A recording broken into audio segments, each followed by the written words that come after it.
Thème du jour, la mort n'a pas le dernier mot. Bonjour mes amis, que vous soyez dans la joie ou dans la peine, dans la certitude ou dans le doute, je suis ici pour vous partager une nouvelle qui a le pouvoir de tout changer. Une vérité qui ne dépend pas de nos sentiments ni des circonstances, mais qui est ancrée dans l'éternité. Nous vivons dans un monde qui nous rappelle constamment notre finitude. La maladie, les accidents, la vieillesse, le deuil. La mort semble avoir une emprise implacable sur l'humanité. Elle est cette ombre qui plane, cette peur qui murmure dans les moments de silence. Mais que diriez-vous si je vous annonçais que cette emprise a été brisée, que cet ennemi a été publiquement humilié? Ouvrons ensemble les Écritures et laissons la parole de Dieu illuminer nos cœurs. Lisons 1 Corinthiens 15, 55. Ô mort, où est ta victoire? Ô mort, où est ton aiguillon? Ces paroles écrites par l'apôtre Paul ne sont pas un cri de désespoir, ce n'est pas une question lancée dans le vide.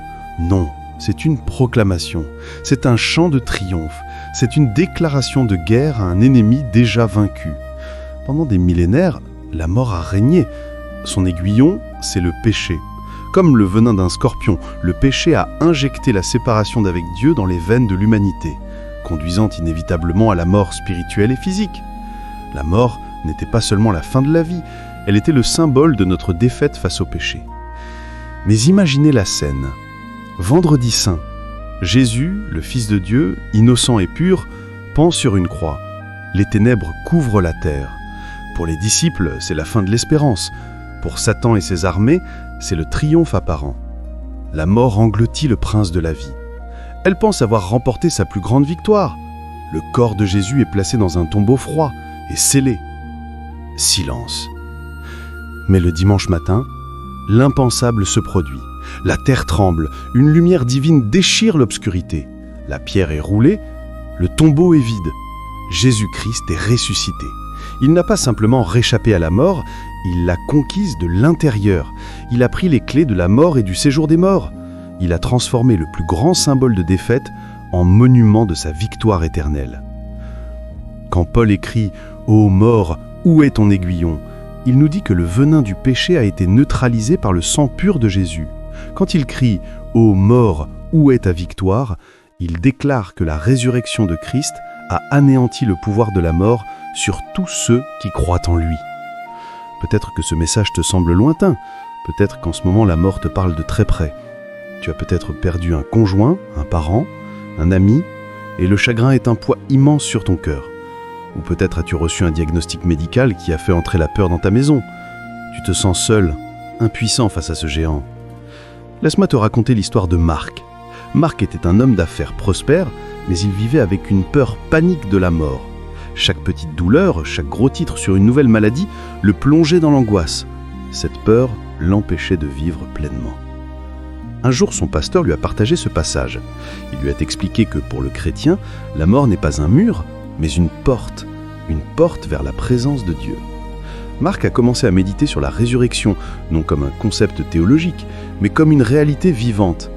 Il a réalisé que, puisque Jésus est vivant, sa propre vie ne pouvait pas se terminer dans un tombeau. Peu à peu, la paix de Dieu a remplacé sa peur. Il n'est pas devenu imprudent, mais il est devenu libre. Libre de vivre, libre d'aimer, libre de servir, sachant que sa destinée finale n'était pas la poussière, mais la gloire. La victoire de Jésus n'efface pas la douleur de la perte, mais elle l'inonde d'espérance. Elle ne nous promet pas une vie sans épreuve, mais elle nous assure que l'épreuve finale a déjà été remportée pour nous. Appel à l'action spirituelle. Cette victoire est un cadeau. Elle n'est pas à mériter, mais à recevoir par la foi. Si tu es fatigué de vivre sous le joug de la peur, si tu veux connaître cette espérance qui ne déçoit pas, je t'invite à faire un pas de foi aujourd'hui. Invite Jésus dans ta vie. Reconnais qu'il est mort sur la croix pour tes péchés et qu'il est ressuscité pour te donner la vie éternelle. Dis-lui simplement « Seigneur Jésus, je crois en toi. Je reçois ta victoire sur la mort dans ma vie. Sois mon sauveur et mon Seigneur. » C'est la décision la plus importante que tu puisses prendre. Prions. Père éternel, nous te bénissons pour le don de ton Fils Jésus. Merci pour le tombeau vide. Merci parce que la mort a perdu son pouvoir. Je prie pour chaque âme qui écoute ce message. Que ton Esprit Saint vienne maintenant remplacer la peur par la foi, le chagrin par la consolation et le désespoir par une espérance vivante. Que la puissance de la résurrection de Christ devienne une réalité tangible dans leur vie, au nom puissant de Jésus. Amen. Si ce message a ravivé ton espérance, écris « Amen » dans les commentaires pour proclamer ta foi. Partage-le à quelqu'un qui traverse une période difficile et qui a besoin de se rappeler que la victoire est déjà acquise. Et n'oublie pas de t'abonner pour continuer à nourrir ta foi avec des messages inspirés de la parole de Dieu.